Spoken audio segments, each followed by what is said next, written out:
Good evening everyone. वैसे तो आप सभी अच्छी तरह से जानते हैं कि राम मंदिर की स्थापना हो चुकी है। राम मंदिर में रामलला की जो मूर्ति है उसकी प्राण प्रतिष्ठा हो चुकी है, वहाँ पे पूजा पाठ शुरू हो चुका है। लेकिन आज हम बात करेंगे कि किस तरह से 500 साल लग गए इस मंदिर को बनाने के लिए। उस 500 साल पे हम फोकस करेंगे। बाबरी मस्जिद और राम मंदिर के बीच में जो विवाद था, जो कंट्रोवर्सी थी, उसकी भी हम बात करेंगे। तो देखिए, ये जो विवाद है इसकी शुरुआत होती है 1529 में, जब बाबरी मस्जिद को बनाया गया मीर बाकी के द्वारा अयोध्या उत्तर प्रदेश में।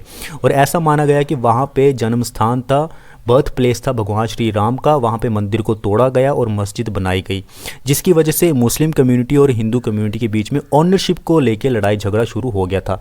फिर दिसंबर 1949 की हम बात करते हैं, जब मस्जिद के अंदर हमें भगवान श्री राम की मूर्ति मिलती है, जिसकी वजह से जो क्लेम था हिंदू कम्युनिटी का वो और भी ज़्यादा स्ट्रॉन्ग हो गया कि यहाँ पे मंदिर ही था, भगवान श्री राम की ही पूजा होती थी और मंदिर को तोड़ के ही बाबरी मस्जिद बनाई गई। फिर सितंबर 25, 1990 की हम बात करते हैं, जब LK अडवाणी जी की रथ यात्रा शुरू होती है गुजरात से लेकर अयोध्या तक, जिसे हम राम मंदिर मूवमेंट के नाम से भी जानते हैं। 1992 में एक बहुत बड़ा इवेंट हुआ जब बाबरी मस्जिद को पूरी तरह से तोड़ दिया गया कार सेवक के द्वारा, कार्यकर्ताओं के द्वारा। फिर ये केस पहुंचा इलाहाबाद हाई कोर्ट के पास, फिर सुनवाई शुरू हो गई।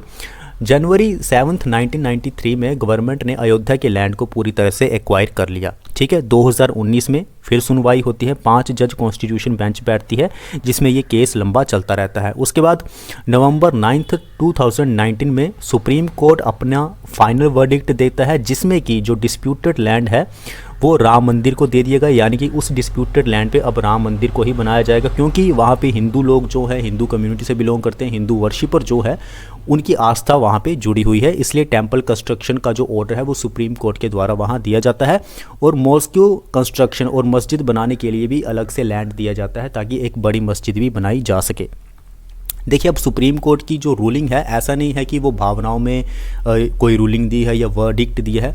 सुप्रीम कोर्ट जो है वो सबूतों के हिसाब से चलता है। ठीक है, सुप्रीम कोर्ट के पास बहुत सारे ऐसे सबूत थे, जिससे कि जो क्लेम था हिंदू कम्युनिटी का वो धीरे धीरे स्ट्रॉन्ग होता गया। उसकी हम बात करते हैं।